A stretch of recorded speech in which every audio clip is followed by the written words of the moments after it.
Musing While Boozing. Here's what I'm thinking. Here's what I know. Carl here from Musing While Boozing. Well, folks, this is the end of the line. This is episode 2 of what we're calling the Lost episodes. These were episodes that were never released on time. We apologize for that, but hopefully you enjoy them as much as we do now as they finally hit the air. In this episode, we had Dr. Dunford and Wendy Copp join us and go over the intricate details of vision therapy and the impact it can have on people's lives today. We found it incredibly informative and hope you do too. After this episode, this podcast is going to take a small pivot. We're going to change the topic, change the format, basically even change the name. We hope you stick with us, and we'd like to welcome all the new listeners that come on down the road. But in the meantime, let's not jump the gun. Why doesn't everybody sit back, relax, grab your favorite drink, and for what could be the last time, let's keep musing while boozing.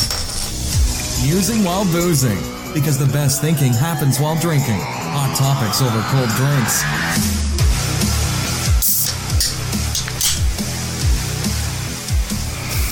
Cheers! Cheers! We made it, the end of season 1. This is the last one, episode 28. We did it. That's quite the season. Quite the season's longer than a TV season. Yeah. Yeah. It's like an X-File. Longer.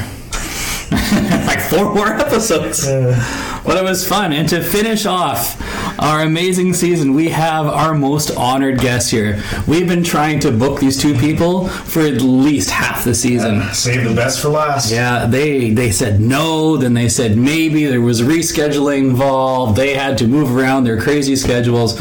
But we are honored to have here in studio with us live, we have Dr. Dangerous Dawn Dunford. There we go. Yes. And her amazing sidekick, the Vision Therapy, our Crimson Companion, and my dearest wife, Miss Wendy Copp. Hi, lady. Say hi. Hello. That was quite the intro. That is. Danger. Yeah, I don't know where I got the danger part in there, but, you know, Dr. Danger, that could be. Yes. I do admit to torturing my patients, but I don't know that I want to be dangerous. Today. Yes, we did. So we're thrilled to have these 2 here because today is going to be all about educating us, especially Mike here, to let our listeners know exactly what it is you do and what's different about your optometric practice versus others, and what a big chunk of our listeners out there may be missing, and what they should possibly look into. And if you're in Winnipeg the area, boy, do I have a referral for you. But anyways, so yeah, this is gonna be an important one, right? We're all getting huge. older, you know. Yeah. Well, we have Maturing. We're maturing. We don't use the word old or age. It's very bad. Yes. Well, we're yes. vintage. So We're we vintage. are maturing. Some of us slower than others, and some of us are in denial, and we're okay with that. Because I was thinking on the drive over, Mike, we have had musicians, a couple of them. Yes, a lot of musicians, yeah. actually. We've had movie director, we've had a movie star, we've had a wrestler and promoter, we've had a parapsychologist investigators, we've had murder, whatever. True crime podcasters. We've had UFOologists and psychologists and authors, but we have not had any doctors on. So we are popping our doctor. You are not a podcast, so you have had Dr. So-and-so on your podcast. So as of tonight, we are legit. I figured it only took us to the last show of the first season, but we are now no longer bullshitting. It's no longer us just spewing a bunch of parapsychology bullshit. We have someone who has educated that can really tell us. So, Dawn. Yes. Tell us a little bit about yourself in terms of, well, obviously you're I'm an optometrist. I am a Manitoba born and bred. Mm-hmm. My dad was our CMP, so when we play the I've Lived Everywhere Man game, Mm-hmm. I can probably list off at least 10, different towns across Manitoba that I've lived in. Ooh, I can't think of 10 towns I want to live in. So You live in Biden? Lynn Lake, Pinawa, Pine Falls, Yeah. Powerview, Headingley, Winnipeg, Stonewall. Yeah. Oh, Yeah, we're getting through the list. she was never one of our party zones though. All the southwestern drunken Manitoba. Oh, yes. No. Well, see, the problem with having a dad RCMP is that when you get invited to the parties, he busts them. So you either don't go to the party or you... Imagine it's where you going. I'm going here. Exactly. See you there at 10:30, 11 o'clock. Make sure you leave by 10. You're not the life of the party that you think you are. That is fantastic. And you went to school where? I did elementary in Westwood. Okay. And then I went to high school at Westgate, Mennonite Collegiate. I was thinking specifically about your eye training, but this is But my interesting. eye training, yes. So that's my Winnipeg history. I did my Bachelor of Science at the University of Manitoba. Nice. So that was lots of fun, 3 years, and got into lots of Me mischief. too. Yeah. Yeah. Yeah. You did Bachelor of Science? I started that way. Yes. As did Where I. did you end up? In a ditch. But moving on. U of M was fun. And then I went to Pacific University in Oregon. It sounded romantic, Forest Grove. I thought you can't go wrong when you live there. Sounds sweet. So it's 45 minutes from the ocean and an hour from year-round downhill skiing. What's Oregon known for? Being green all the time, and it rains worse than Noah's Ark rain. Like we counted 42 days in a row of rain, and we stopped class for a sunbeam as we watched it go across, and then we'd start class again. Yeah. Right on. So Oregon Ducks, that's what they're known for, the Oregon Ducks. Pacific was fantastic. My third year, optometry school is 4 years, and first 2 years you're book learning. Third year it's half book, half seeing patients, and in third year I managed to get in a course on downhill skiing. The school offered that for this prairie girl. I was so excited that I learned how to swoosh with the best of them down Mount Hood. Yeah, exactly. And that was worth the credit? That was worth the credit. I got a pass-fail credit, 2 hours of class instruction time, and 2 hours to practice what you learned, and it was sweet. Sounds like economic plants. It is. Now, the only other good news about Oregon, just so you guys know, is the home of the microbrew. So if you ever get a chance to go to McMinimans, they have converted a school. So you can go to the principal's office for one kind of brew. You can go to the theater for another kind of brew. Math Brew has another brew. Yeah, it's awesome. So what's this? What is this? McMinimans. McMinimans. You have to go. It is an experience in itself. They have lots of little microbreweries. It is. I'm just going to write down a note. It is the fabulous place, McMinimans. They are fabulous. And so after my wonderful 4 years in Oregon, our final year is practical training. So I got to do 3 months in Georgia. And let me tell you now, I can sound just like them because, you know what, God forbid I sound a Canadian and I talk too fast. I love Georgia. Oh, no, I hated every moment of it. No? So where in Georgia were you? I only know Atlanta. just outside Atlanta. 'Cause that's where I was. I was in Atlanta, Home Depot. Stone Mountain, Georgia, where many a drug deal went down in front of my eyes as I crawled along at 10 miles an hour down their busy freeways. Either that, it was 2 miles. What was it? It was 10 miles to get to work would be an hour and a half drive. It was pretty exciting. So you see lots of interesting things and people in Georgia. And then I went there to see if I'd ever live in the South, and I'm never going to live in the South. So I'm a northerner. You're not black. You could live there. Well, no, when you walk around in the grocery store and the security guard's following you and telling you, do you realize you're the only Caucasian person here? Yeah. I don't even think these things because it doesn't occur to me that my own personal safety is at risk depending on what area I shop in. Was he following you because he was interested, or He was scared for me, apparently. It was blonde, not so bright child here. So, an RCP kid, too. So, yeah, the whole world's safe, right? When we were hanging out in Atlanta when I was there with Home Depot, this was when the internet was still fairly new, but you could look stuff up, and we were looking for like world famous barbecue joints. Because even back then I was really interested in food, and so we found it, and you had to literally print off Google Maps. That's what 2002. So we found, we're going to go to this neighborhood, and we drove there in our rental car, and as we got out, and we see it was an old converted train car, and there's people all lined up, and we're like, this looks really cool. This is perfect. We want to get authentic food. As we park the car and stand there, and the buddy looks at me, he's like, this is going to be awesome. Like, what's really awesome? What?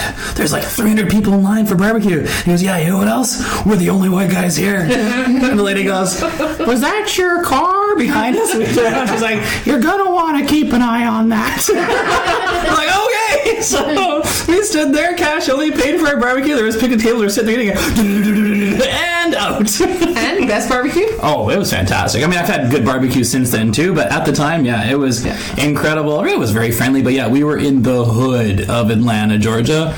And this was right after the 90s. Gangster rap was huge. I'm like, yeah, we're going to get shot. It was always a fascinating experience of living down there. They don't have sidewalks, so you can't really walk anywhere. So you have to drive. You can. You just walk on the road. And it's great when the cops pass you, when the speed limit is 80 miles per hour, and the cops pass you doing 95, and you're doing 90. And you're thinking, okay. I'm not getting a ticket. I'm just not keeping up. I learned how to drive aggressively there, thank you. And then I went... Those are the cops that shoot first, ask questions later? Correct. They just keep shooting until they're out of bullets. Pretty much. Although that is another story from New York City. So when I told you, folks, best episode ever. I had lots of fun there. So Georgia was the first round that I went to. Why not Minot, North Dakota? I got to spend 3 glorious months on the Air Force Base, being secretly watched by their secret service because they thought I was part of, what is our Canadian spy group? I think CSIS. CSIS, yes. They thought I was part of CSIS. So they would bug the room, and then they had the NATO, the Russians would come in to inspect the missile silos, because that's where they used to have them, was in Minot. And it was interesting. Let's just say that I got to see them put a whole bunch of different bugs into the different rooms, because I stayed in the officer quarters. And then we got to put on the helmets that they use for the night vision flying. Those helmets weigh 35 pounds. So you can imagine how heavy that is, plus trying to rotate in a helicopter. Pretty cool. And then they had why not Minot? Just so you know, women are... Here's your science fact for the day. Yes. So why not Minot had the nuclear missile site, and so they knew that there is a nuclear leak because the majority of women there have thyroid problems. So women are their natural radiation detectors, and so when their thyroid levels go astronomical, they know there's a leak on base, but because it's the U.S. government, they can't sue them, and so we in the medical field just all would look at the charts, and go, yep, there's another one. There's another one. So yeah, going on vacation, honey. Yeah, like you're glowing. The canary in the minefield. Oh. We were talking about those canaries the other day at work. Came up because we're having some service issues, and our IT, I was trying to explain that they'd put in computer programs they were pulling from our database. They were acting as canaries, and you wouldn't believe how many people didn't get the analogy in my company. But what do we got? Birds? And like, no, they're canaries to let us know if anything's going wrong. Have you seen Simpsons? Or anything. No Like, kidding. Here's some basic science fact. Canaries sing for their supper.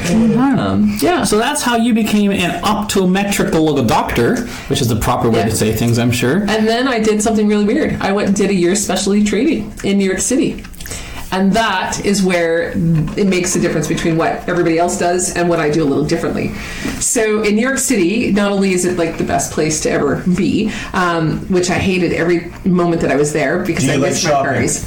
No, well, I couldn't afford anything because they paid me a measly $20,000 US a year to live in the most expensive humble thing. So here's the best part. I got to live in a former hotel that was run by the Salvation Army only for women. 13 floors of a room about the size of your wonderful bar. That's what I paid. $800 US to 13 floors, so they're not 13 floors. superstitious? No, not then. And just think of this, you know how women all have their cycles linked together. So imagine 13 floors of PMSing all at the same time. Yeah, it was awesome. Stay clear. I worked 3 weeks on one week. No men were allowed in the building. So they would try and smuggle them up every now and then, and someone would get caught and they'd be in like a whole bunch of trouble. But yeah, there was like zero men tolerance. It was pretty funny. But it was on Gramercy Park, which is literally right across the street from Julia Roberts. So that is my claim to fame, is I got to stalk Julia for a year. Sorry, Julia.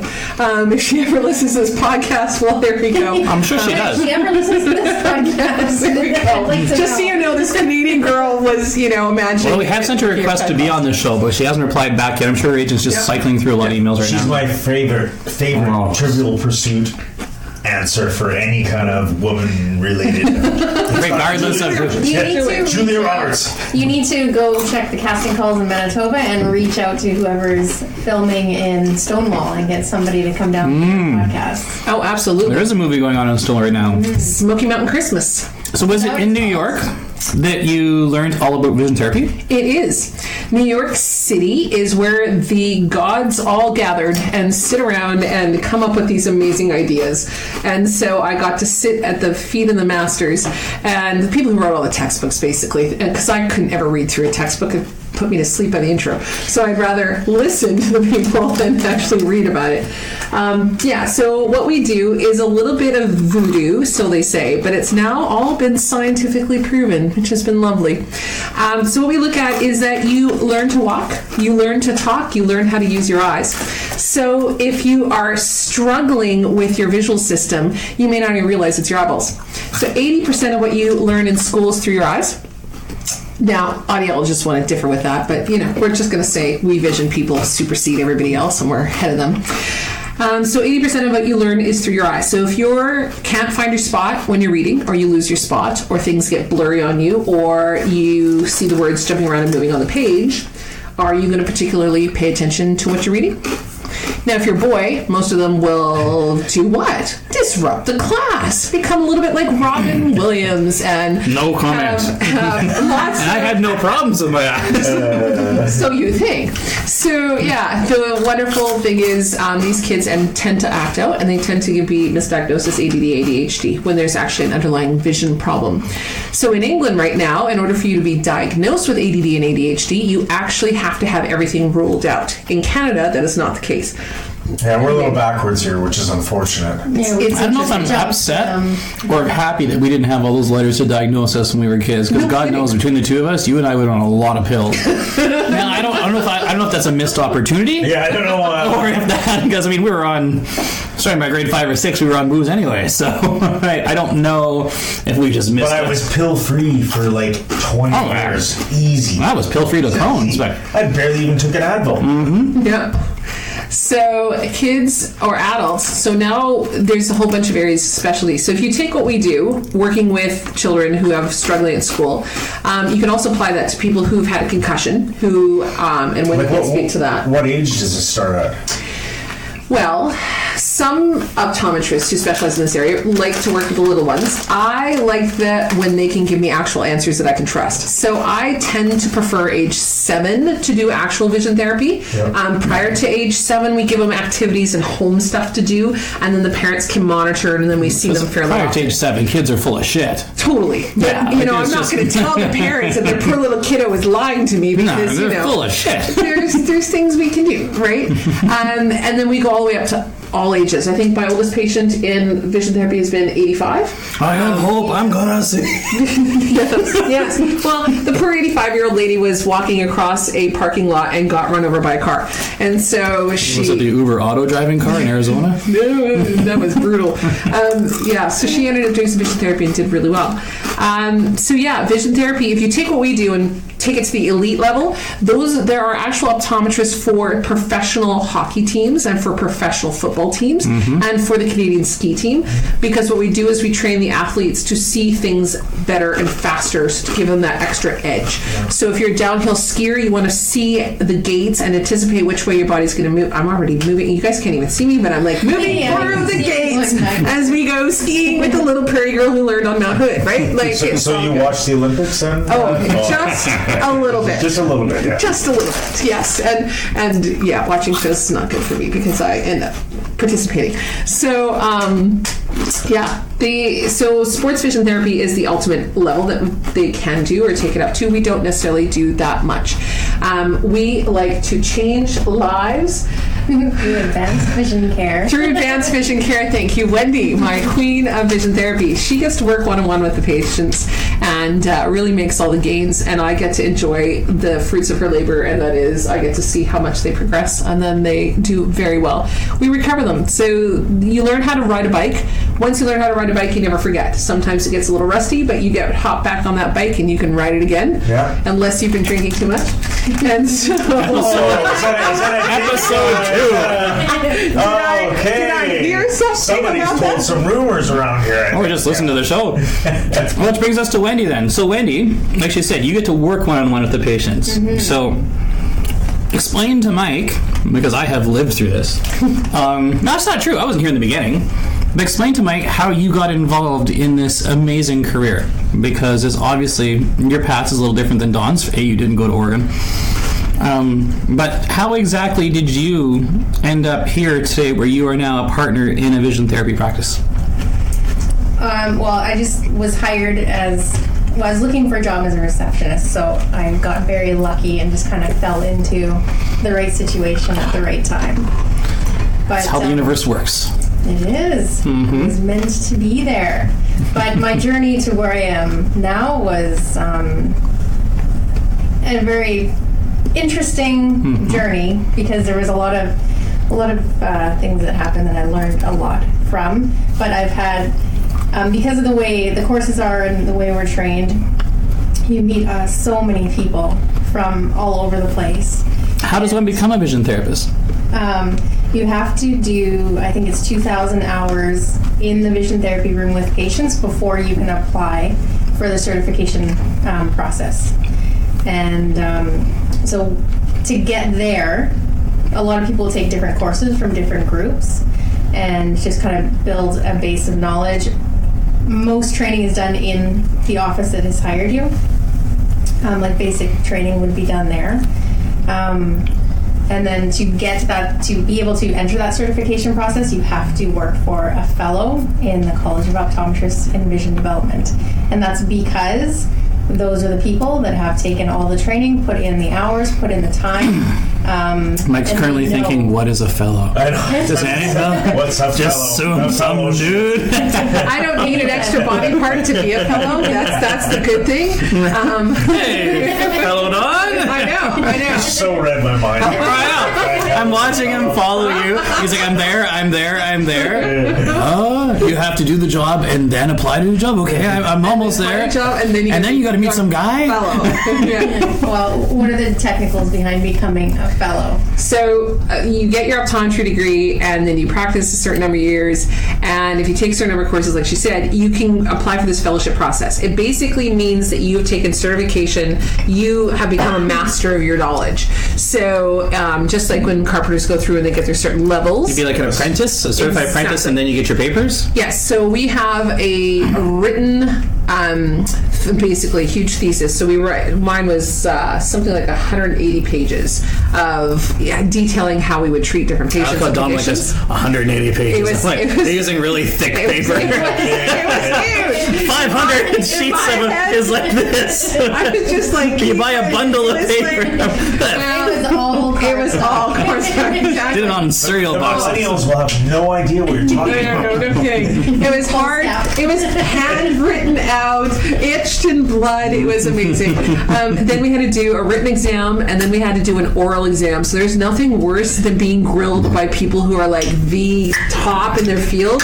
Like and a panel interview. And then they put you right on the spot. It's kind of worse than. Do you remember who was on your panel? Oh yeah. Who was that? Oh, half the people I worked with in New York. So I had a little advantage, but then they're all dead now. No, 3 of them 4. And one you had was stitch on up. Yeah, recently. Yeah, so some of our really optometry sad. gods are passing away right now because they're in that 80s, which is unfortunate. But so the fellowship process, there were only 2 others in Canada that were fellows at the time when I got mine. So I was the 3rd one in Canada and the 1st female.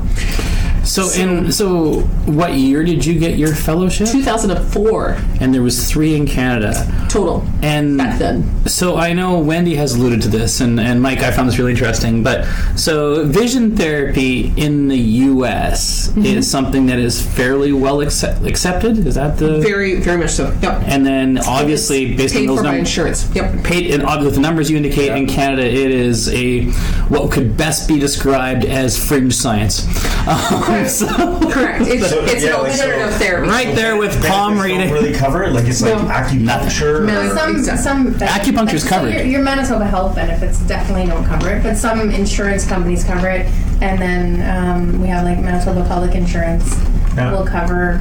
Is that because there's like it's happening? Is there a little bit of a conspiracy here that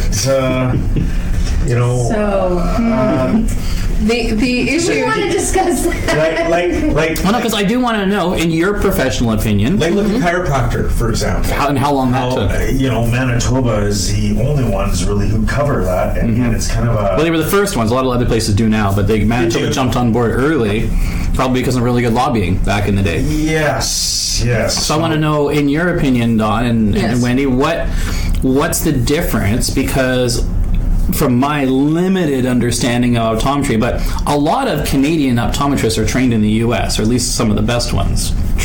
Thank you, but yeah. Well, I mean, we'll take that. We do have two schools in Canada. Yeah. One is Waterloo, and one is Quebec. In Quebec, and of course, theirs is obviously in French. So we only have one English-speaking school.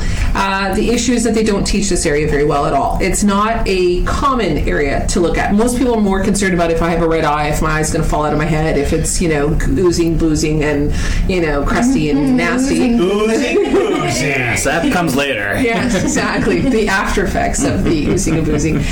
So, most people are more concerned about that because mental health pays for that. So if you have an eye, infection or something hanging out of your eye, we're trained to take that stuff out. But this area of working with people and reteaching the brain to control those eye muscles and getting things to work better together is not a well understood area. But in the States, it's huge. So there's probably close to 3,000 optometrists in all the states that do this. There's at least, 100 in every state, I'd say. There's 50 states to do the math. I'm not doing that. So Carl just laugh. It was sad us.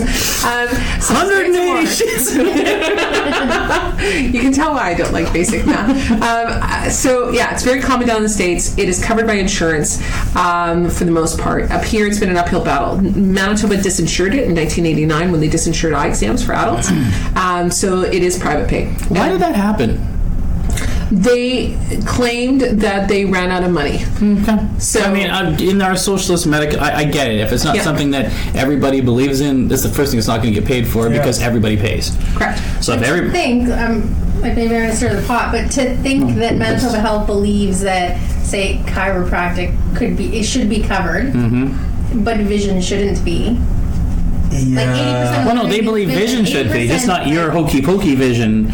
No, but we're talking. Oh, actually, they didn't cover exams anymore. No, do That's they? what I'm saying. Adult eye exams should be covered. I found it How right. can you be a productive part in society if you lose your vision because It's you tough. can afford As long as your back's in good shape, that's all they care about. You can still do physical labor. We're still not as bad as the dentist. But anyway, I find it rather humorous. Just chiropractor, like recently they reduced the from 12 visits to 9. So Well, they're cutting everywhere. I mean, it's cutting, right now as the population ages in Canada, they're cutting everywhere because Medicare it's going. That's because the seniors are living longer. Yes. Yeah, So they're spending all their money on hips and hearts. way back when they first established the Canada Pension Plan, they figured you'd be lucky to get it if you got by 65 because that was the average lifespan was 65. I just had a patient who was fully driving, no walker, no cane, carried on a full conversation. He was 103. So he just passed away, unfortunately. Well driving. No, and he drove better than driving and talking. he did better than my 7-year-olds on the road, let me just say. So he was fantastic. And he said basically God forgot him. But he outlived how many years for his Canada Pension Plan. So I get it. And we've got an aging baby boomer population that has a lot of money that is, they don't know what they're going to do. Yep. And now the nursing homes are all the issue, right? Because they don't have enough places for all the people because they're living longer. Which is another whole area of So we got to move away before our parents get too old, Mike. We have to. Or they're going to move in with you. Not something we're move away before our parents get too old. That's the I that's tried the that nightmare. conversation. And Wendy wants to open up her own private nursing home for everybody who's older than us, but So I noticed both of you wearing glasses. You bet. Yeah. So does the training, can it eliminate glasses? Can it... because Mike, certain explain to Mike what vision therapy can fix. You touched on it a little bit, but say So here's what the basic. An eye exam amounts to a health, and a basic eye exam should cover the following things. It should make sure that you can see clearly. So whether or not you can read the little tiny letters at the bottom of the chart, that's the 20/20 line. That's the goal for everyone to see. Then we want to make sure that your eyes are straight and that they're not turning, that you don't have a wandering eye, you don't have a lazy eye. And a gay eye, gotta be straight. Yeah. AI. That's why they call it the sinister eye, ocular sinister and ocular dextre. So So one is the dexterous eye, and one is the sinister eye. It's always sinister's left eye, just so you know. So you have, can you see? Are your eyes healthy? That's the third thing. And are your eyes nice and straight? So Management Health wants us to look at those three basic things. Glaucoma. Every 2 years. Every 2 years for adults, kids every year because it's free under the age of 19. So thank you, Manitoba Health, because that is very important for kids and learning and things like that. So please take advantage of it. It is free. You do not have to pay for children's eye exams. That's free. That's right. And then when you're a senior over 65, they get a reduced fee because they cover part of it towards it.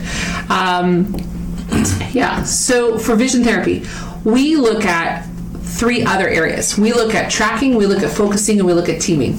So tracking is your ability to keep your eye on a ball. So there's two types of eye movements. Smooth movements. So if you're watching a wonderful tennis game, can you keep your head still and just move your eyes back and forth as you watch the tennis ball going back and forth? Or Mike's watching porn, same thing. Watching things that's all good too. That's all good too. My eyes are called on, I can't see. It's not working. Right. Well, that's from other exercise, so to say. So we're not going there. So the other type of tracking movement is your saccades, which is where your eyes jump from word to word. And so kids or adults that struggle with this area are going to tend to lose their place. They're going to tend to use their finger to help them read. They're going to do a lot of word substitutions. They'll say bread instead of broom. They'll get word reversals, saw and was, on and no, for and of, B's and D's confused, that kind of thing. So those are the kids that you put lots of pages in front of them and they just push it away. They won't read. They avoid reading. They don't like to read. So when teachers come home and they send home homework and they say to the parent, you know what, Johnny is not trying hard enough. How many times did you guys hear that growing up? Johnny. Oh, you're talking to two geeks, so not a lot. Not a lot. But we hear that our friends are morons. That's right. Yeah, and our younger brothers are morons. I've seen it. Yeah, we've seen it. When teachers assign extra reading to kids that have a tracking problem, what you basically get is a child, if you had a child that had a leg shorter than the other, and you said to them, you watch them run around the gym, and they're not running as smoothly as everyone else, and you say to them, you know what, you just need to go home and practice running around your house 10 times every night, and you're going to be a fantastic runner. Do you think that's going to help? Only if they wear down the other leg. Exactly. So it's the same thing. Using a traditional view, yes, but nowadays. So, yeah, and if you have a tracking problem, your eyes aren't working properly, then you're going to end up struggling with reading. And so the more reading that you do is not going to fix the problem. These are kids that fall through the cracks and they don't know why. Second issue that we have is focusing system. Now, neither one of you guys look like you're old enough or mature enough for that wonderful emotionally progressive lens or that bifocal to help you out with the reading of Mike, that's because Mike's eyes are basically robotic at this point. He's had Mike. How many? You're going to finish your drink here for a second. So you better take another sip. So when they first invented the wonderful world of LASIK, Dave LASIK was his name, and he found Mike on the street. He says, "I got this idea. We're going to try this." Oh no! And Mike was like, "Sign me up." Yes. And so, Mike, how many times have your eyes been lasered now? 3. And so, how much is left? Nothing. Oh, there's no lot left. Because he bought the membership, right? He can go at least 2 more times, and he gets a free bucket of chicken. I remember the second time, it was $200. Why was it $200 when it's like 3,000 an eye? We made all our money off you. Whatever, $200. Yes. He also had it done in the back of a van. So, please tell me you didn't have the kind that actually cut into the eye. Oh, it was a power sander. Laser that. Well, there's I had that. There's the PSKI. There's PRK and RK. So I had the shaving of the cornea. The fun stuff. Which can only do so many times. Yes, exactly. So think of it this way. What you're trying to do is get your bridge to sag. So if you knock out the structural support of every other beam and you get it to sag, that's how you get to see clearer. And so what's going to happen down the road is you're going to get cataracts, because everyone does. And so they're going to have to go in and do surgery from the one end of the bridge and take the lens out and put a new one in. So what do you think is going to happen? Here's the by then we're going to have technological advancements. Here's the best thing. I'm curious. So the last surgery, the first 2 were normal surgeries, right? Just standard, you know. Run in the mill. Shave the cornea. Shaving the cornea with a cheese The grater. last one was my eyeball didn't have the proper moisture, and no. therefore It was the all shape baked. was not proper. It was dried up. So So they pumped it up full of fluid. they basically reshaped my eye by shoving a piece of You got the interlays done. they shoved a piece of some plastic something Tied it up with a shoehorn. and reshaped my eye. It was all good. Oh yeah. And this is all like why did you have it done again? I don't want to wear glasses. Okay. That's kind of what it was. It was just I know it is. You know how I started out in university when I was shooting pool? And I Yeah. couldn't stand that bridge in my glass. I couldn't see. I can't see. Were you up there at the same time I was? Oh, we were up there a lot. So was I. See. It was a great time at university. Yep. So some people have. Let me get back to our nice lovely Oh, yeah. thing. Some people We'll go have back and forth a lot, don't worry. Our focusing systems are 40 years old. So some kids just can't make things clear. So if they are trying to copy from the board, things are blurry. And if they're trying to read for a long period of time, things are blurry. And so some kids just have difficulty making things clear. So they have 40-year-old eyeballs. So what do? You reteach the muscle how to control that lovely shape of the lens, and then they start to see clearly. Teach an old eye new tricks. Except it doesn't You can work teach a young after eye. 40.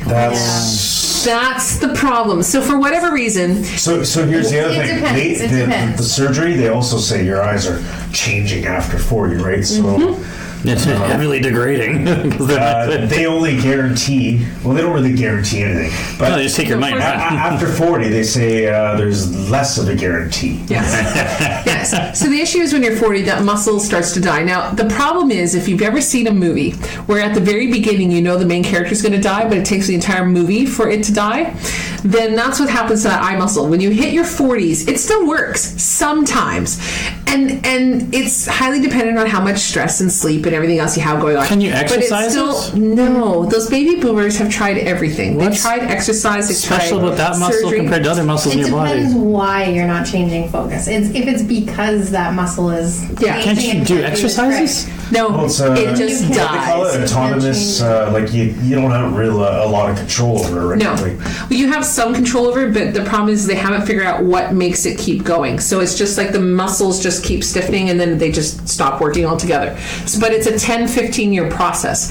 So the problem is in your 40s, it still kind of works a little bit. So denial stage kicks in. Oh, I'm not really that bad. I don't really need those glasses. And then what happens is you hit your late 40s and it's like, oh, dang it. And everybody's joke is Can't read. My arm isn't long enough. So yes, please do not tell your optometrist that joke. Ha ha.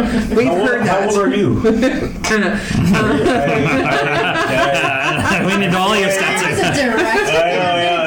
Oh yeah, we don't beat around the bush here at Musing While Are we Boozing. there in this relationship? Yeah. Because I'm approaching that, and I'm very worried. I'm already in that maturity zone of denial, and I will freely admit that my staff all laugh at me hysterically in denial, but they do make baby progressives for those of us who don't want to wear full progressives. So just to help us out, just a little bit, because my muscle's not fully dead yet. The idea of progressive just thinks I'd be confused all the time. Like, I don't know. No, you get used to You get it. used to it. Yep. Yep. It's So the way to see it. here's my big dilemma right now. I like to shoot skeet, Yes.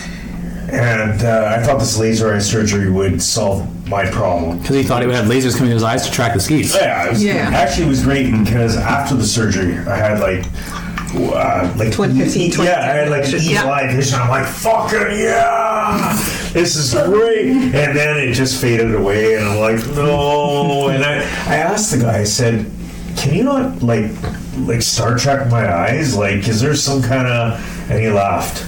Took your money and walked away. There was an article out about a year and a half ago about some Canadian that had invented a special contact lens so that you could see better than 2010. But unfortunately, what the average public didn't realize is that our eyeballs are not set up to see things finer than about 2010. Yeah. The people who have, here's an interesting, weird Sheldon fact for you, because I am known as not Dr. Danger, but Dr. Sheldon of the eyeball world. Yes. Who do you think sees the best in the world? Who do you think has the best vision, human-wise? Human. Which group of humans have the best vision? I think like who? I'm like Dave. Are you talking like? I know this Dave. Dave can see motherfucking far. Like Asian, black. Are you talking? I'll help you. Where in the world do you think people have the best? Oh, it's gotta be Asians. They're working on tiny, small little shit. Oh, but that's opposite. Yeah, It I would is say the exact China. opposite. Oh, so those. Oh, then it's the Yetis, the Urals that carry all the ships on top of them. No, because they're oxygen deprived. That means I stay young. They're not oxidized. They're just. Give me another hint. So Okay, the opposite of what Carl said is true. The opposite of Asians. Australia? No, the absolute opposite of doing Big, massive black guys. So, not doing who your also has the highest, best diet out there? The Japanese? No, the India. rainforest. Start the thinking rainforest. The Eskimos. Interesting that So you're talking the tribes that haven't Pygmies in South America have the best vision because they have to see little tiny, animals in the grubs. rainforest, and they got to hit them with those poison darts, the quarry. and they don't do point activities at young ages for extended periods of time. So Correct. Wendy gets very excited they don't have any screen time. That is exactly it. And if you take a look at our Inuit up north, prior to the invention of television and that, none of them wore glasses. And what do you think has happened since we brought television in? Yeah. Screen time. 80. Well, and now they now call it an epidemic in places like Hong Kong and in Singapore that 80% of their population wear glasses because they're so nearsighted from doing extended amounts of time. Well, they're all Google Glass down I there have to in say, Asia because they. I have a good friend who's in the dyeing business. She's works at a funeral home, and she's always It's a real business. Yes. So her business is always That's steady, growing. right? It's a growing business. It's not have. And for a long time, optometry was always threatened by this LASIK. Oh, we're not going to have any patients because everyone's going to get LASIK. Well, we learned that that's not right. But now, I've totally lost my point. That happens a lot on this show. The funeral. So now with the advance of having all these wonderful near-point devices and everyone's into their phones and holding them at wrong distances, then we're getting glasses more often. So you used to, when you were 20 and you were done school in high school and you go to your job, you should never have your glasses prescription change from the time that you're 20 to the time that you're 40 because you're doing a steady day in, day out job and your vision shouldn't change. However, thank you devices, because now every couple of years it's just a little tweak, a little stronger, a little stronger, a little stronger. Everybody's It's been got fantastic for our business. Thank you. Fan- Guys. Thank you, Apple and Samsung. Yes, keep going. Samsung. Yeah. So there's also, because I know from being at home and listening to Wendy and having watched her go through it, there's another type of patients you guys treat, which aren't the people that had, I'll say, natural deformities or natural progression of aging or maturity or whatever you want to call it. And developmental. You're talking to people that have had their vision artificially whacked up because they've, bonked their noggin, so to speak. So Wendy should talk about that. Well, that's what I wanted. Yeah. So Wendy, tell us about your concussion. yes. This is all exciting. Because vision therapy does a lot of people treatment with concussion, and Wendy can relate the story of, she wanted to do so much research on the matter. She actually went through the concussion process herself to see what her patients were going through. I will never say that I did that on purpose, and I will never forgive the guy that hit me. I'd like to record it was not me. So first off, I noticed you still play hockey, even though hockey was the. How come? Well, That was are you not worried? That was a journey to getting back there because, so I was playing hockey when it happened. No, curling is more dangerous. There's no helmet and there's beer. Yes. Yeah, you have to drink and curl at the same time, and you have to wear a slippery shoe. Oh, it's yes. not right. That's just flat out not right. It's just all wrong. In your sports world, curling is not a true sport. Exactly. I was driving the net playing hockey when a guy cut across me. Didn't see him coming from the side, and shoulder Yeah, side to swipe. the head. Yeah. I spun around and hit the ice, and I was out. And that was Were you puking and no. No, Mike's very disappointed. No, I was just a little confused. I wasn't really sure what happened. There was gaps of time that were just kind of missing. I woke up to the head ref, Daryl, saying, "Is it your arm? Is it your leg?" And apparently there was a lot more questions before that I was not you just available answered for. that you had no idea? Smiling. Yes. But it took a couple days for the the damage to really become apparent, and then I went down. Because what did you do immediately after you had your concussion? You probably wanted to play. You know, we don't. You probably wanted to play. No, Mike. So right after concussion, she gets off the ice and gets changed. I can still do this. You know what? Well, she got out of her hockey equipment and got into, what did you do again? Carl, so I had a moment where I was like, man, okay, Confused, that was yeah. strange. There's things missing, but am I okay? Am I not okay? Am I okay? And I decided, well, yeah, I feel good. I'm fine. So I went and changed and went and played soccer. In the same. This is Yeah. so for those of you listening, this is what not to do Yes. when you have a concussion. Yes. Sit, And then- chill the fuck out. I had one of the best games of my life, and I don't know. Well, yeah, because you didn't know what was going on. I don't know if my adrenaline was up there because my Well, brain and was you- like, we need to save this woman's life. And your perception of how you played, because there is no videotape. Nobody else said was the Yeah. best So game you of could my have been life. running around with your legs and head flopping like a mad woman all game, and your perception was you were awesome. But no one has jumped forward and say, "Oh yeah, she was really good." They always. You're right. No one has a. They were always asking me, "How were you feeling?" So even the soccer teams, I think they were concerned about you. So I think you're running like a. Do you have some Anyway, video poor of choice. that? Poor Can I- choice number Can I one. review that? Anybody that listens to this podcast, that was poor choice number one. Poor choice number two was after the soccer game. I met the team in the parking lot for beers. That was the other. But in theory, does alcohol do anything bad for concussion? Yes. Why? Yeah. It does? Why? Oh. In theory, no, I'm Because it asking. lowers the inhibition and it causes you more for you to do more stupid things. Okay, but And outside injure yourself more. So, but if you But I don't think injure, from I'm a talking just brain purely injury alcohol to your perspective- brain. I don't think it does do anything, right? Because there's nothing that it would normally do to your brain. Okay. Well, after a brain injury, do you does blood flow increase to your brain, or does blood flow decrease to your brain? Decrease. The decrease means you got to drink more. It increases. It increases. So you're getting So then you're effects. pumping. Yeah, so you're getting more RIP per dollar, so you're saving money. Yeah. Right. Yeah. So here's As like long when as you're your on a brain keto is diet and you drink alcohol, you feel it more. Same sort of thing as when you are in a brain injury and you take alcohol, you feel it Like more. when we donated that blood in university, and we went to the bar, right? There's an awesome Yeah. way. Yeah, we felt it quicker. We were saving tons. They paid you, and you went to save money. It was like double dipping in the coupon department.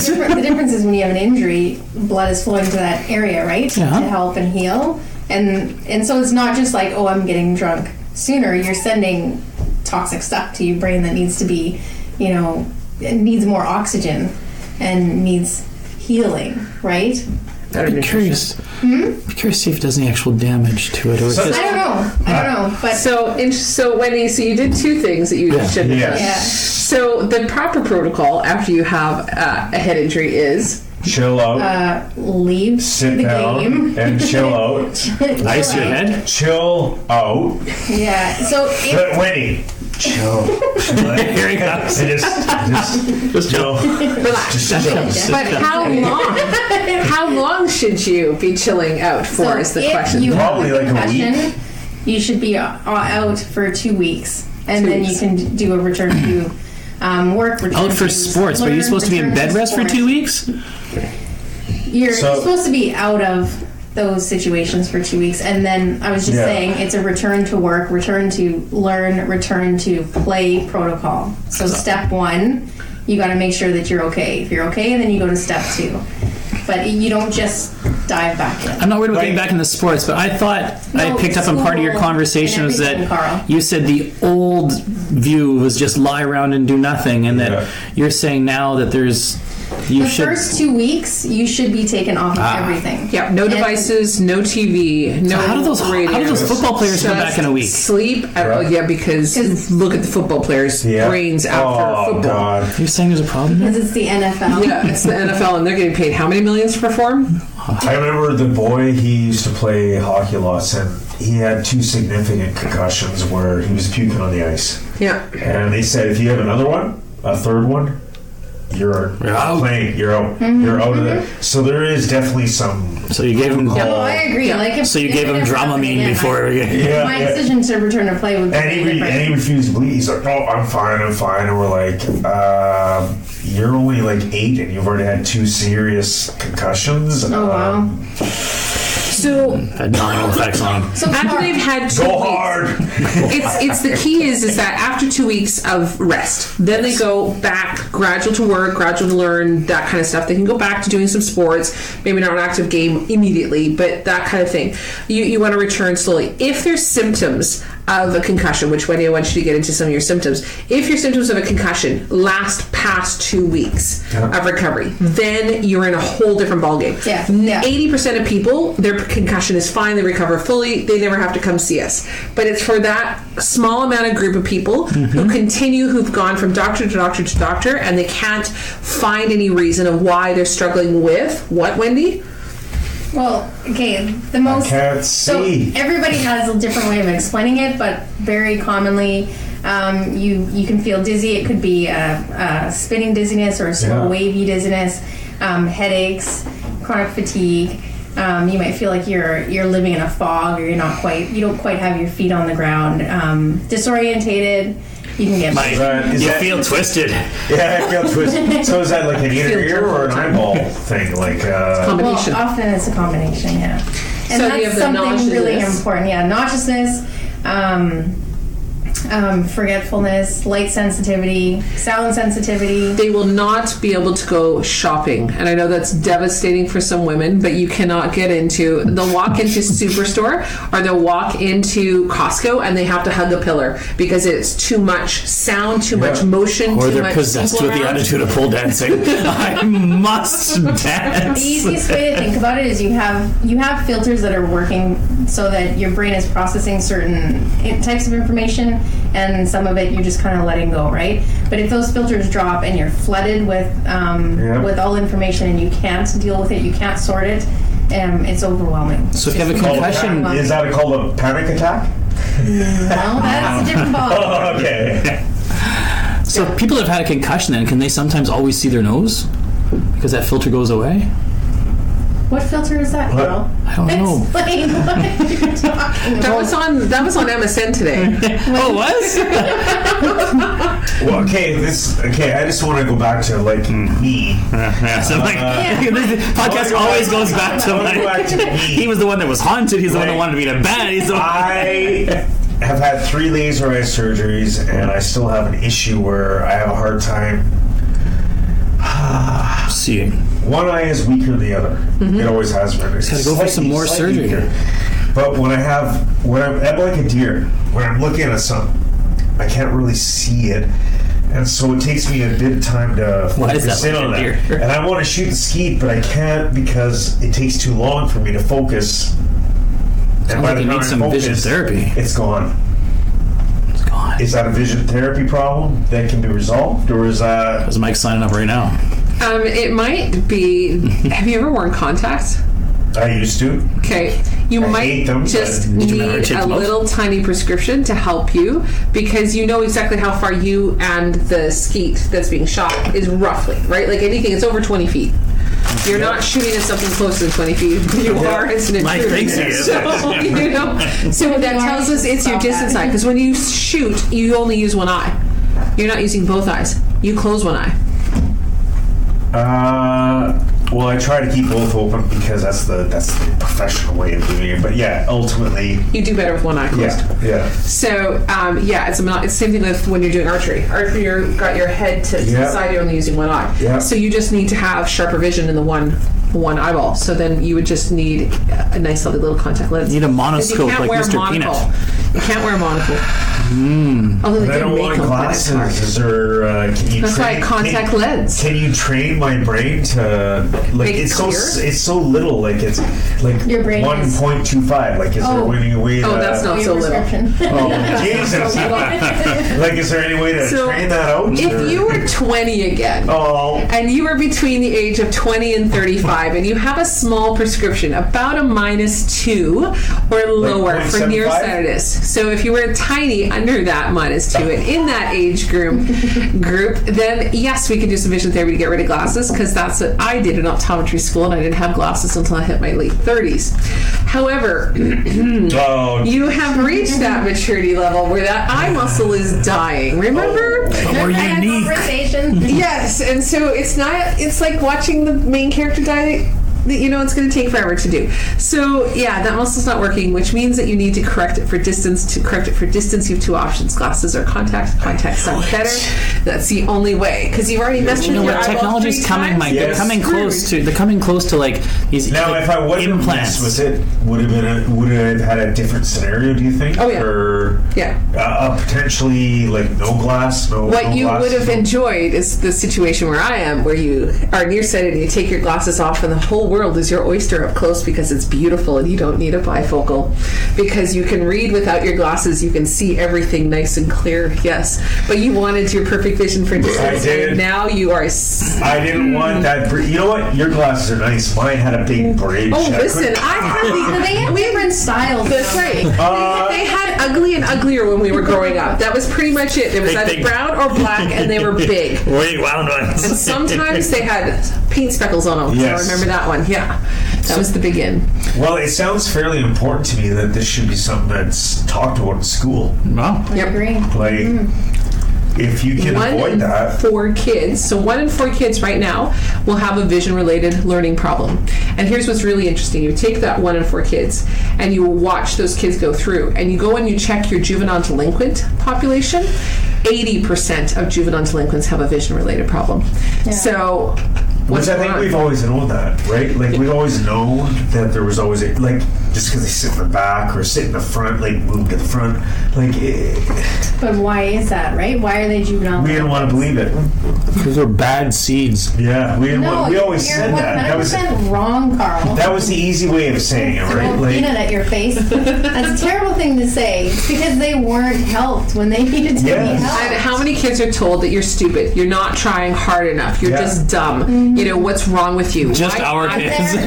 Why can't you do that any better? You didn't take time to study. Our generation, Just go home and read Generation more. X was told we are stupid. Yes. Us ours. You have We to remember totally The were. millennials are told they're special, but we They're were told we're exactly. stupid. The millennials are told they're special, and they get to have awards no matter what position they play. And Our how. principal actually wrote in his opening to our yearbook that you guys are stupid. And he was just talking generally to the whole grade 9 graduating class. Thank you, Mr. Charlie Clifford at La Verandre School, where he used quotes like, lost potential, year wasted, always next year, hope you can turn around. And that was his like soliloquy to our class. So I look at the fact that maybe it wasn't our fault, and there was a lot of people that needed vision therapy. Well, you know what? You said a term there that I think is really important, is lost potential. And that's what happens to these kids that don't get help. They're lost potential because they don't have the same tools as everybody else. And they are given the opportunity to develop those tools. And it's the same thing as for adults. Why are some adults go on to do higher education in university? They're able to read and retain what they read at a faster rate. Other kids just are so overwhelmed and tired of doing school that they just don't want to continue. Well, what's their economic potential? Well, we're going to use some big words tonight.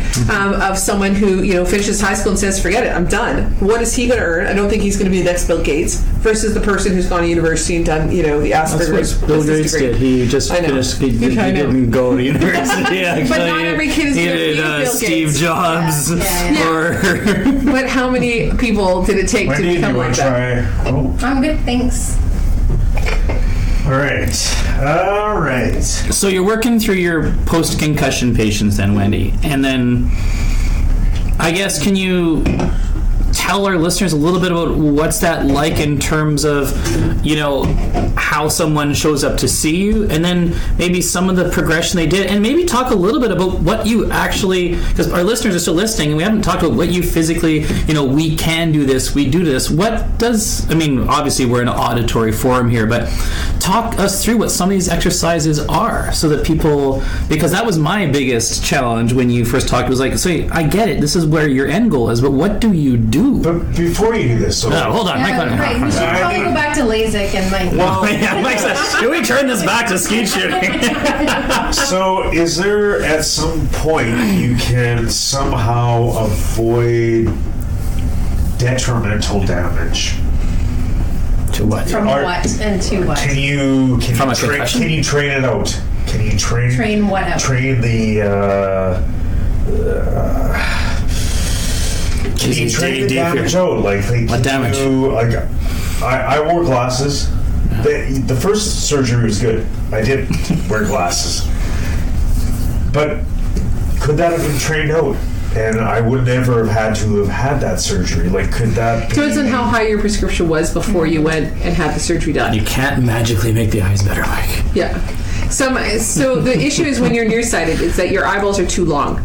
So that's why they take the front part of the eye, the windshield of the eye, and they try and get it to sag so it has less power so that you're less nearsighted. It's as if you're making your eyeball shorter. Yes. If you're farsighted, your eyeball is too short. So LASIK doesn't work very well on those eyeballs because you can't really add more material to an eyeball. You can take it away. Exactly. You can't. So you have to think. But can you train the You muscle? have to think your prescription is based on, like most often, is based on the shape of your eyeball, Yes. the shape of your cornea. Okay. So there's two parts to this: structure business. and function. So right? he does these things, right? He's got this graph of like Yes. colors and depressions, and Yes. it all looks great. But in the end, it didn't really fix my problem. But No. what I'm saying is, if I was younger, could I have? If you could turn back time. If I could turn back time. Mike, okay. Don't start Come the back share. to structure and function. Is okay? there some way I Michael? could have trained my eyes to be stronger? The So muscle. structure dictates whether you need glasses or not. What we were So talking is that a about genetic earlier. thing, or- Yeah. And Blame how your tall you parents. are, how round your head is, how big your head is. Why did you point at her? At Carl, not Dawn. in this one. Yes, for our viewers, Carl does have a big head. Yes, it's on the sticker. Just take a look. I'm the guy with the big head. It's biggest head on there. But we were talking earlier about pygmies versus studying early in life and doing a lot of near point. That's why they have good vision, because they got small heads. And no screen time. Oh God! Let's just fight through Totally missed it. him. Fight through it. Yes, Over his fight head. through it. Okay, Oh, so I think it's over his head. So if You you are have a born functional with- problem, yeah, you were we born can with fix certain functional. structures. But if you have a structural problem, You can't fix You it. can't. Yes. Right. Training can't increase capacity, Mike. It can only increase it's- performance. you and can't is train that- yourself to be taller. Is that why possibly that Health Canada doesn't cover it, because they don't feel that? Well, they're always scared, right? Because well, there's science behind what we do. So that's the nice thing, is that they've done a lot of different double-blind science. Double-blind which is what they like to studies. do. Wendy So- loves double-blind I studies. like double-blind. Yeah. Now, here's the interesting thing. Did you know that they've never done a single double-blind study on aspirin? That aspirin today would never be approved because it's never passed any of the tests. Aspirin has been around for how many years, but they will not. Yeah, if it had to go through the testing now, it would never pass. But, I you thought know, that was that's why they could do Ibuprofen. ibuprofen. Yeah. Yeah, no, aspirin was the original one that came out. They didn't Well, it test was, but that's why they don't allow it here. Well, they also used to sell morphine and heroin for cough medicine for kids. So. And Coca-Cola had cocaine in it. Yeah, sounds like a good time. Back to eyeballs. Yes. You know, Look at Wendy trying to. Wendy is all about the balls. She's trying to rope us into a structured Yeah, I conversation. know. She's new. Very functional. So, what percentage of I'll take balls. eye surgeries done by ophthalmologists are successful? I'd say like 98%. Because that makes for good podcasting. What's the most recent study? What? 30%? 38%? 38% of eye surgeries for eyes that wander either in or out are successful. 38%. What are you talking about, retraining? No, by having straight eyes. So they do the surgery to straighten out the eyes. The part that we missed here is that only 38% are actually straight. Yeah, Mike and that's what ophthalmologists do every day in and day out to our kids that have an eye that wanders. Okay, so I thought LASIK and all these. I thought the main benefit was not actually the standard surgery, was cataract surgery. I thought that was a big... That is a big deal. LASIK is different than... LASIK is different than cataract surgery. So LASIK affects the windshield of the eye. Yes. The cataract is actually the engine. So when the engine blows or it's reached its final last oil or the oil's burnt out, then you got to replace it. It's just like a knee replacement. So the lens in the eye gets replaced, they put a new one in, and they plop it in, and it takes 12 minutes, which is awesome. And they measure how long your eyeball is. Now, for someone like you are a special case because you have messed with it so many times. They are not going to have to pour a mold what to do with you when you reach that age. You are in the screwed factor. So you are saying special. The cataract, if you didn't do anything, cataract surgery would make good. You perfect for distance, and you would only need reading glasses. That's what my eyes are going to be. I do remember signing nothing touches these babies. That I will not do this. I will not sue you. I will not. There was a shitload of papers I had to sign off on. And now you know why. Yeah, it's. And so here's the other fun. If you look around in a room of optometrists, because we can get it all for free if we wanted to. How many of us all wear glasses? I've noticed 80 or 90%. Yeah, and so how many? Even my guy who's doing it doesn't wear glasses. He wears glasses. I'm like, what the Right. So take 100 optometrists in a room. If 80% of them are wearing glasses, how many have... Is it because they're always focusing so closely in people's eyes? They don't believe in it. Take it off. Right? Just memorize. Because it's like screen time, right? Like you're always focusing up close all the They time? know it works for a certain period of time. No, because I'm looking at the distance chart all the time to see if they got I the did letter understand that when I showed. I honestly, when I did this, I knew it wasn't going to be forever, and I knew that you had a And window I'm not period. saying I it's knew a I had a bad window, choice. right? Both my sisters had it done. They're very happy. Yes. But when I had it multiple done, times is... years ago when it was first introduced to now the computer is the one that does the cutting. Yeah. Whereas Mike's guy was doing it with a solder. Yeah, it was the guy. He was doing the points, right? And hold your eyes still. And he was holding Mike's forehead while he was. So prior to the type that you had, what they would actually do before is they would take a scalpel, like a regular razor blade that they bought at 7-Eleven. Yeah. Because we've heard stories about this, and they will because he loves. They will actually cut into the eye in little tiny lines and incisions. It's called that's exactly what they did. Radial keratopathy, and they're totally screwed now because their whole corneas have slowly fallen in on themselves. It's like a structurally weakened nightmare, and so now the only way to save their vision is to wear this large type contact lens called a scleral lens that basically covers the entire white part of your eye to give you a brand new fake windshield. So those are the people who are truly, truly, truly hooped. I was lucky because my doctor had done acid, a few thousand surgeries before he did mine. He does have a good. I don't want to say his name because I don't want to. You'll tell me later. Yeah, I'll tell you later. But sorry, you think he's listening? I believe that I was in the best scenario that I could be in that surgery. Yeah. You're in good hands at Allstate. Yeah. All right, back to post-concussion vision. Yes, concussion. Well, post-concussion or even vision therapy in general. Can you talk a little bit about some of what you physically do? What's the process, Dawn, right? So here's the process. Someone walks in our door and I ask them a series of questions. And it just helps us get to know who they are because it's not just a pair of eyeballs that walks in. It is, a whole person with a whole bunch of different things. And I want to say right out, I do not claim to cure everything about a person. And Mike, all Dawn's questions are very easy because the answer is 1 or 2. You got it. 1 or 2. Jokes that are That's right. Or Mike, 1. how many optometrists does it take to change a light bulb? 1 or 2? I only do 1 or 2 because people can't count past 3 or 4. So if they come into the office and we only can fix the visual part of things. So I'm not going to fix a child's reading. I'm not going to teach them how to read. I'm not going to fix someone's vestibular problem. So if they're dizzy because it's their inner ear, I can't fix that. I'm only fixing vision part of things. But Yes.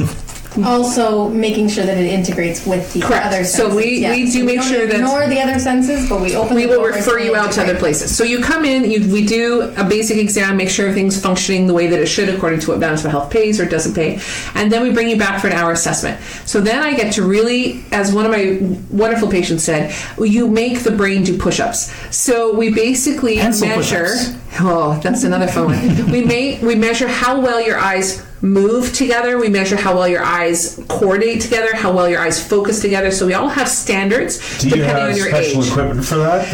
It's the standard optometry office plus a few extra tests, that we get to have fun and we get to play with. And then based on that, our assessment will tell us whether or not they need any vision therapy. And if they need vision therapy, on average for a basic case can be anywhere between 10 and 15 sessions. If it's more complicated, it'll be 20 to 25 sessions. So, for example, if you broke an arm and you were in a cast and you finally take the cast Or say off, a collarbone per se. Okay. Collarbone. Yeah, just You can- hypothetically speaking. Say someone he might was. have had a collarbone injury. Yeah. Interesting. Oh. So Yeah. when you take that arm out of that wonderful thing, do you notice that it's not as strong as it once used to be? I do. And so I they tell you do. to go and do exercises to help strengthen I that don't muscle. do it. Physio, which I don't do. Don't Right. do. So your physical therapist will love you for admitting that. But She gets paid. that's exactly. And so when you go to see the physical therapist, do they tell you how many sessions you need to fix the problem, or do you just keep going until it's better? Well, now you're asking about the do you believe in the doctor? Do you believe in what they say, or do you not believe in what they say? Well- are they trying to gouge you or not? Right. So you need a Mike doctor you believes trust to everybody's gouging. say. I believe that there is definitely a certain amount of Gouging. training that is required.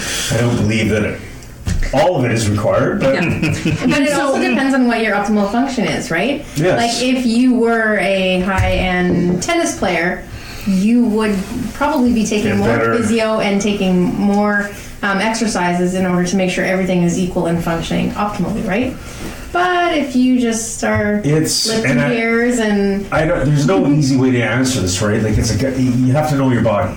Right, and that's why what we do is A lot of people individualize. don't know their body. That's Right. the worst yeah, of so it that's is a they very don't good know. point. Yeah. So we very much individualize what we do. So in other words, we're never going to say to someone, you must do 30 sessions no matter what happens. This is everybody does 30 sessions. That's not us.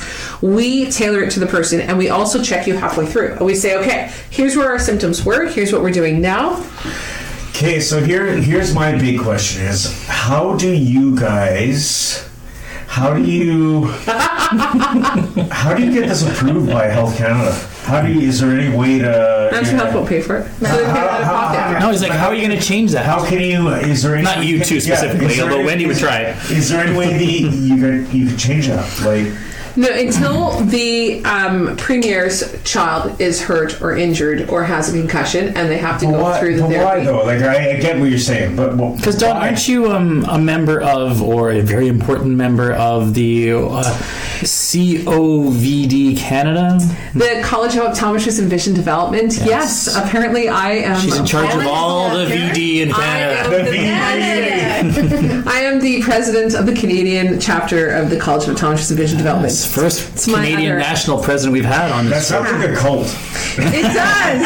I'm a fellow in this unit If you too. were a I am fellow, very proud. I would like to be a fellowship. Because my question for bringing that up was because is there, from an organizational structure, is that something they look at in terms of lobbying or Yeah, like They have, education? because we've really done a lot of research to prove that what we do does work. Right. And now science has caught up to what the earlier docs have theorized, and sure enough, it's been borne true as to what we thought does work.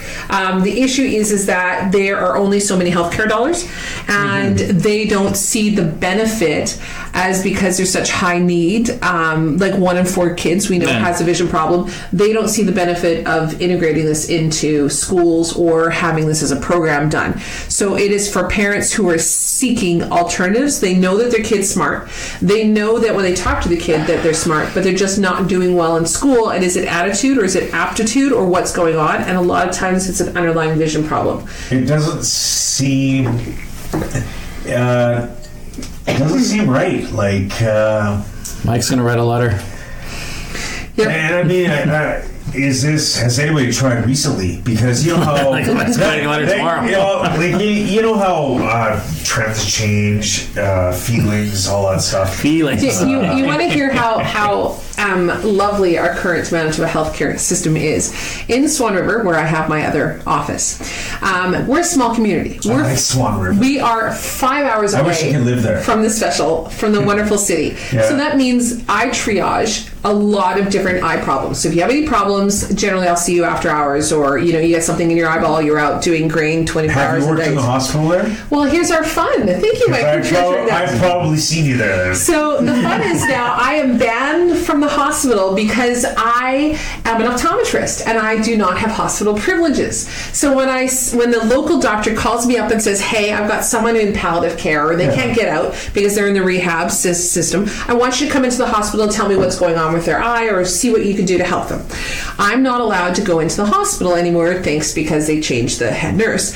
And so they've sent out a memo to everyone that the optometrist is not allowed on site. It means I can't go to the nursing home, can't go to the hospital. Why? So, Did you piss somebody off? I don't know. I wrote to Manitoba Health and I asked We're going to find out. I asked the health minister and I got his minion, who then passed it on down, of course, and they said, well, optometry is non-insured, which means that they would have to pay. And if we allow one person to come into their hospital, then we have to allow them all. And I said, well, excuse me, number one, we are insured health benefits at the hospital if you have a red eye infection, so I would have billed Manitoba Health directly for them. And number two, you let the nurse come in who does foot care for diabetics and they pay her, so that's your non-insured health benefit already.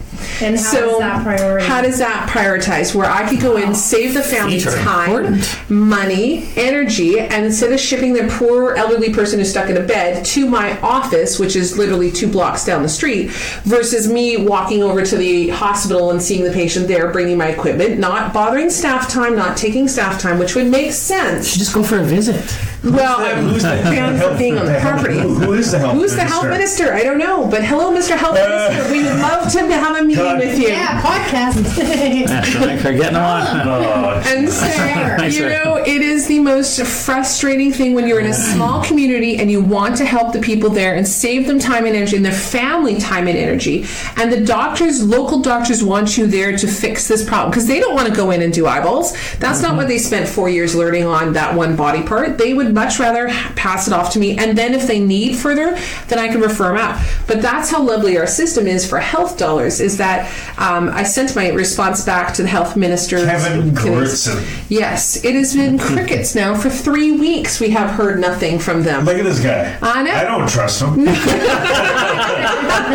Jeez, I'm gonna have to post this picture. We'll put his picture up in the show notes. The Minister of Health and his Seniors and Active Living. You would think this would help them. No, well, You we'll have make people sure who want to go. We'll put his name and the contact information in the show notes so that people can just click and send him a letter. Because I actually don't think he's helping us. Doesn't understand, and maybe he has priorities other way. Correct. And so when it comes back to the vision therapy stuff, this is a whole area they're just not willing to open up, because if they do start paying for it, then they're going to be paying a lot of people to do through it. So they would rather have people private pay.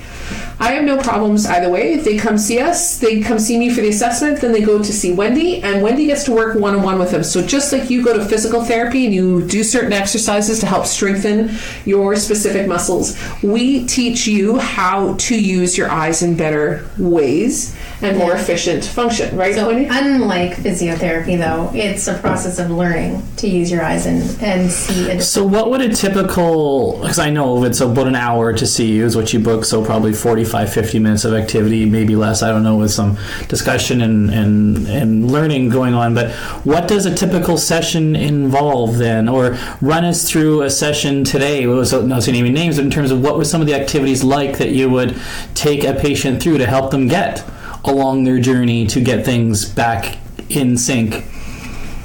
Justin Timberlake. Review homework. So I think the first step is you review homework and review symptoms, see where they're at. So step one for somebody that's new is a lot of history and case, and a really important piece of this is learning how that person uses their visual system. By looking. No. So Look at things. we have a questionnaire, like a lifestyle checklist that we go through that really helps us understand how aware they are of different activities. Just going back in the dungeon, seeing our hands are happy. It's fun to watch them. So you have to really understand and get to know this person and really get to know how they are navigating their life and using their visual system. Because vision therapy, unlike physiotherapy, is learning. Okay, Felix is pulling teeth. So you've learned all about them. Now, can you please describe to our very patient listeners what some of the activities would be like? But it's important to know that. You can't go do 30 reps of something. They will come and better. pay. It's different. So you get to play with some equipment. So one of the favorite equipment is where they stand on a balance board in front of a wonderful screen TV, and they have to tap the arrows, let's say, or the thing that they're looking out of while staring straight ahead and only using their side vision to try and touch the different things that pop out. Because I so played this would some of help the you games. with your They're hard. skeet shooting, because if you are trying to stare, do you stare when it jumps, when it shoots out? Do you watch it for the moment it shoots out and then you track it? No. Or do you wait till it comes to your certain point and then try and hit it? So we can teach you how to see out of the edges of your vision as it comes, so you are more accurate lining up with it and hitting it. I know. I played some of the games in our office, Mike. It's cool. So if you talk I like about duck hunt, but it's if you not talk like about central vision versus peripheral vision, you have to have a balance. So if you are super peripheral and you have a really hard time maintaining attention on something central, then every time, like as soon as you see that thing, you're going to react and you're not going to know what's happening in front of you. Or if you're trying to read in a cafe or something, every time somebody moves, you're not going to be able to read, right? And the opposite is true if you're super central.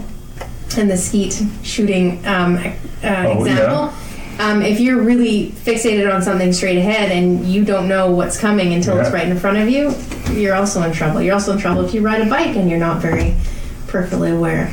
So, What's happened? I saw that guy. I saw him. If you can He was maintain a supposed to process- stop, and he didn't. If you can guy was a maintain deer. the process what's happening in front of you and be aware of your periphery, then you're.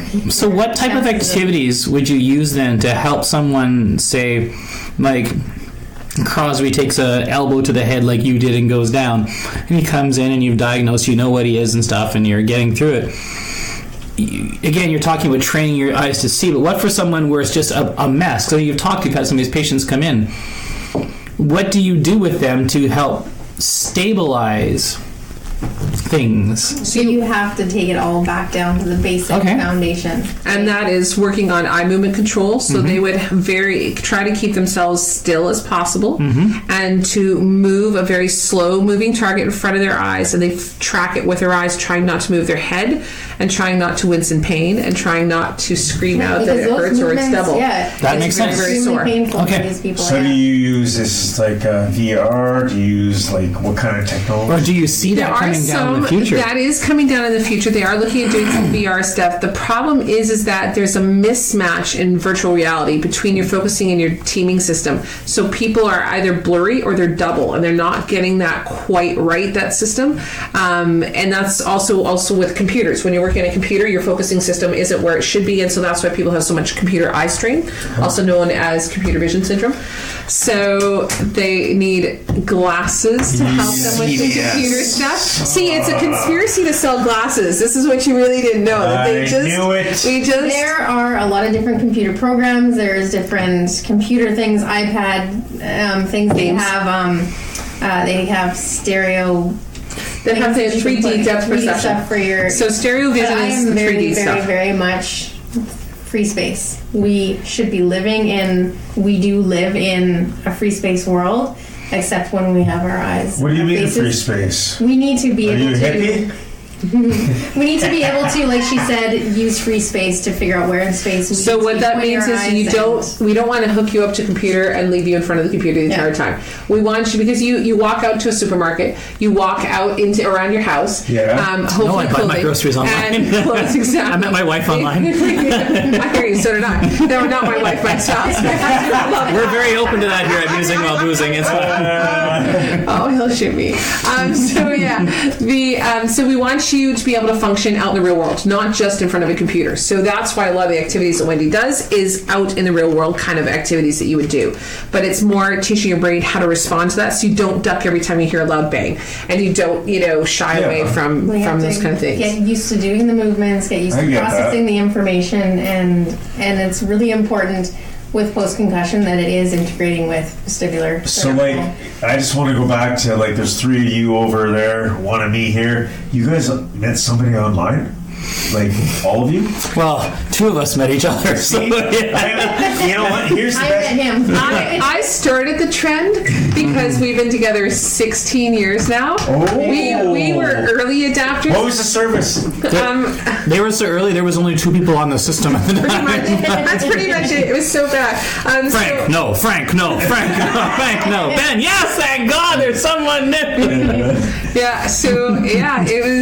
It was an interesting, exciting time when the internet was the wild, wild west.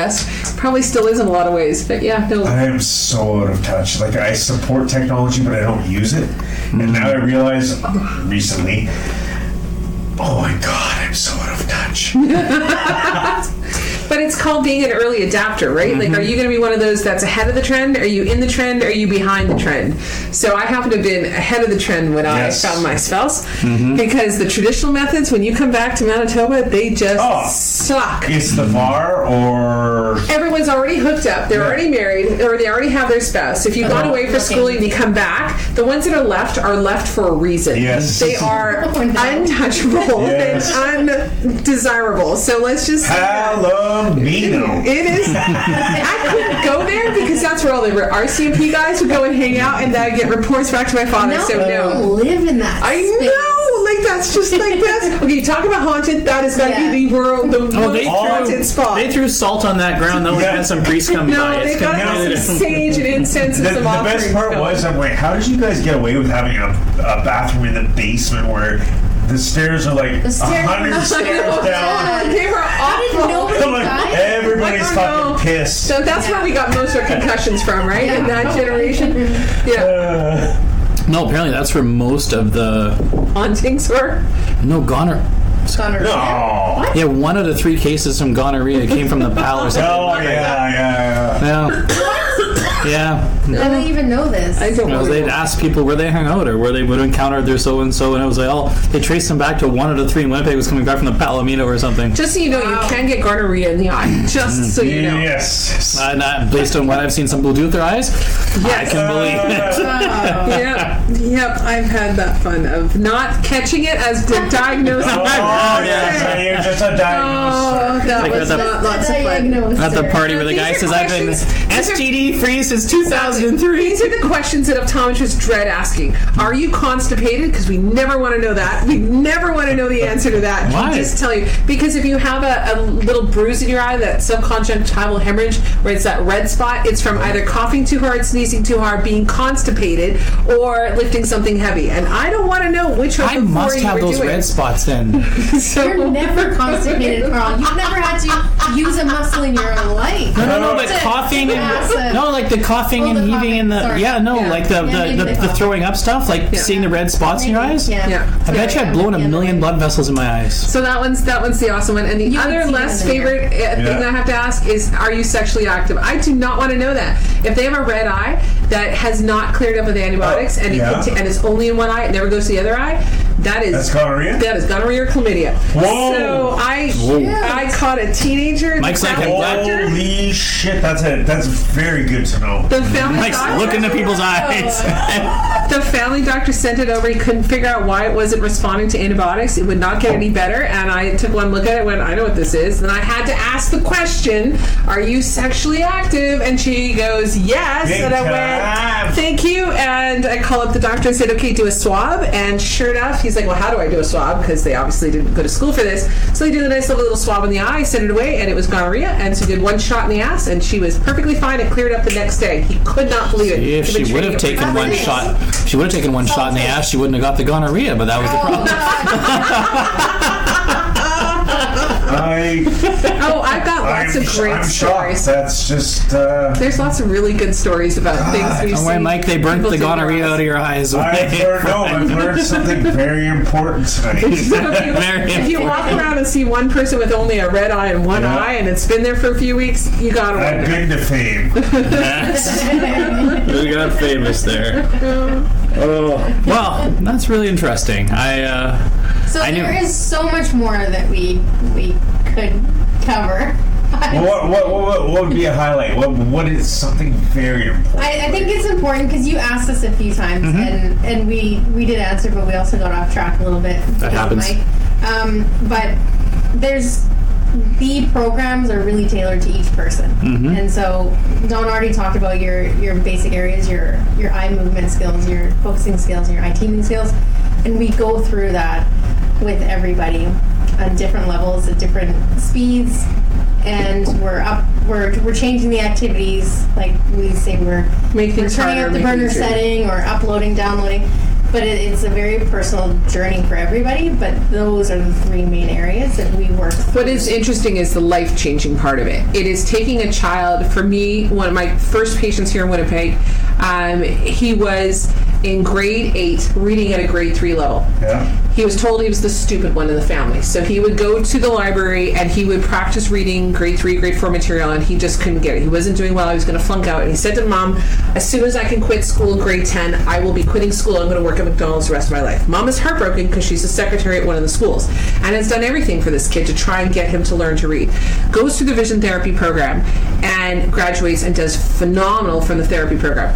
He starts doing better in class. In fact, he does so well, he actually is beating his smart sister in grades. And now he's not the dumb kid, he's the smart kid.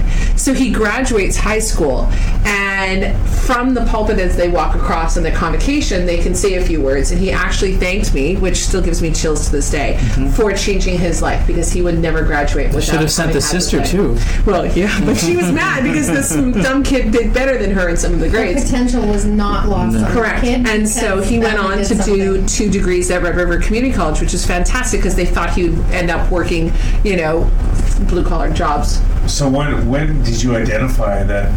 Like, when did that happen? He came to see me in grade 8. And so we fixed the problem in grade 8, and then he had all those years to catch up on that he had missed, and he, through hard work and dedication, made it through and finished high school top honors. Like, what school was that? Like, I don't want to identify who he was. Yeah, what was his name again? Seriously, like, We're gonna call him up.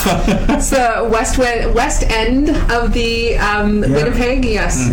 Yeah, so there's a lot of kids, and for our traumatic brain injury patients, it's people who want to go back to work, desperately want to become what they were before the accident, before the concussion, who are stuck hiding in their rooms, hiding in their houses because they can't get out. They can't socialize, too many people, too many things, and we change their lives and they can go back to being a productive member of society. That's the coolest thing, is the thank you that they've gone on and they can go back to work. So I know you talked about with the surgery, what the success rate is. And I imagine, and I could be completely wrong on this, but this is hypothesizing only through conversations with Wendy.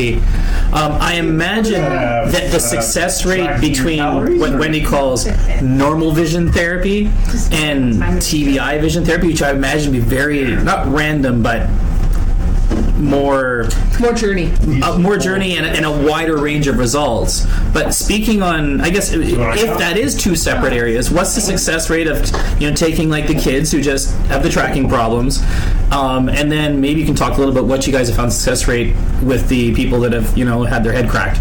So the only people who don't do well are those that drop out, who don't do their homework and they don't finish it. If they do their homework and they go through the program, everybody makes gains. Everybody makes gains.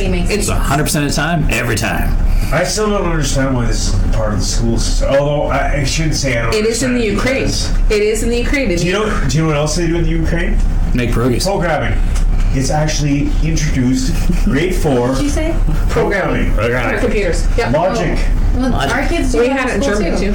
Yeah. You're lucky coding. because most don't in this. They do. Philly and Gracie have taken years of it's not a requirement, and it should be. It is. It is now. for in our school division. Yeah, my kids, they've added it now. Coding for a few years. Yeah. I shouldn't say many years. Remember the out of touch grade comments? 6 and 8. They do coding. I never did coding.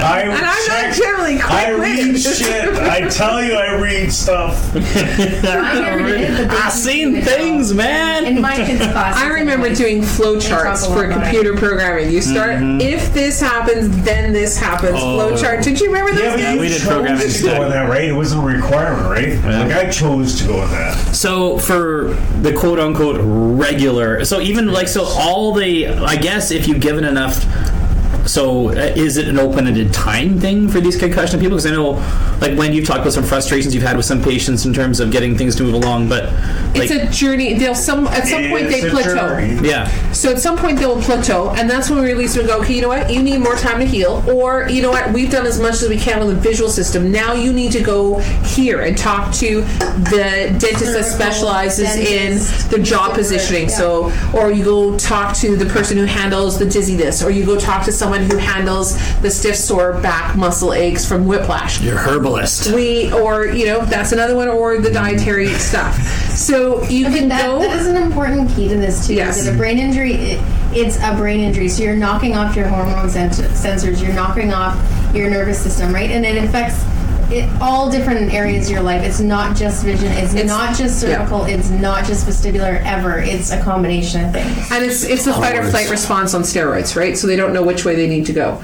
So do they flee? Do they run? Do they stay? Do they hide? Do they duck? What do they do? So they don't know. Their body's constantly at war with each other. You know what? This has been the most passionate. Mike's like, I'm hearing a lot of words right now. No, I do. And you need some vision therapy to pull them in a lot. No, I really like it. It's this has definitely been the most passionate conversation that we've had. We love what we do. I hope that comes through because you can't see us smiling, but we love what we do every day. It's a joy to wake up in the morning and go to work. Well, Dawn, you've obviously, I think you've said the most words of any of our guests. So.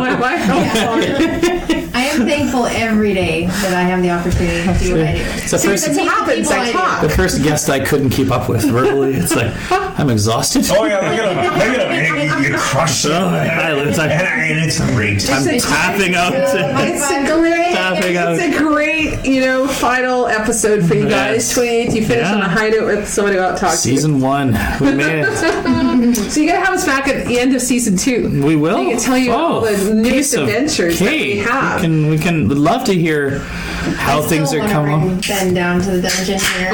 We could have Ben on by himself. He could come and we could have a whole different. You'd have an interesting Newfoundlander perspective about what it's like to move to the prairies and Ben and I could talk more business and stuff. That too. And about practice management and people management and some opportunities that I see there. But talk about our online dating. That was lots of fun too.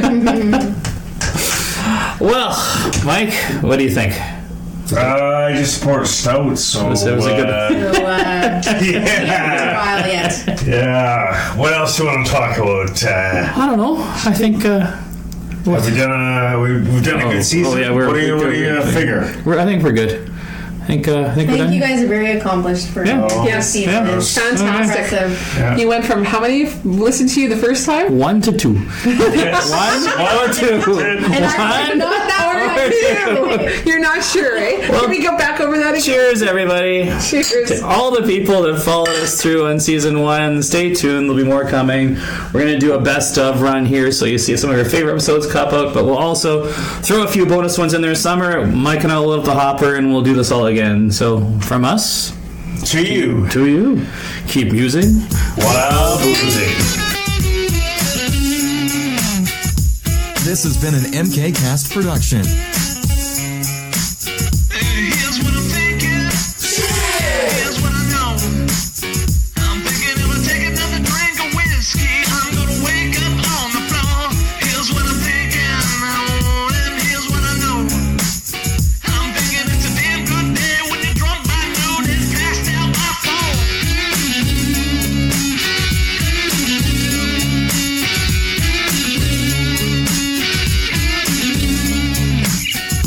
Here's what I'm thinking. Here's what I know. I'm thinking if I take another shot of Jaeger, my old lady's gonna walk right out there. Here's what I'm drinking. Oh, here's what I smoke. I got a bottle, Jim Beam, 10 beers, cigarettes, and a down bag of down.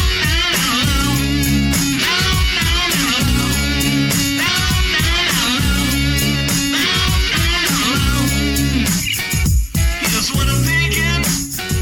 Here's what I know. I'm thinking there's nothing like a bar filled with booze, broads, beer, and a thick cloud of smoke. Oh, here's what I'm thinking. And here's what I know.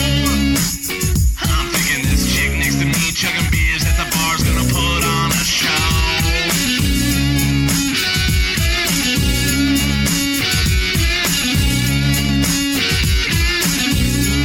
Yeah. Well, here's to the troops that are only 18. They can die for the country, but they can't buy a train. Here's to the soldiers that are overseas. For the rest of your life, you should be drinking for free. Oh, well, here's to the chicks that won't make you beg. They'll do you all night, but won't sleep in your bed. Yeah, here's to the hangover I got right now. Gonna drink it away with some selling crown. Here's to the blue-collar working man. Raise your finger in the air if you don't give a damn. Here's to the strippers getting college degrees. Gonna donate $1, education's for free.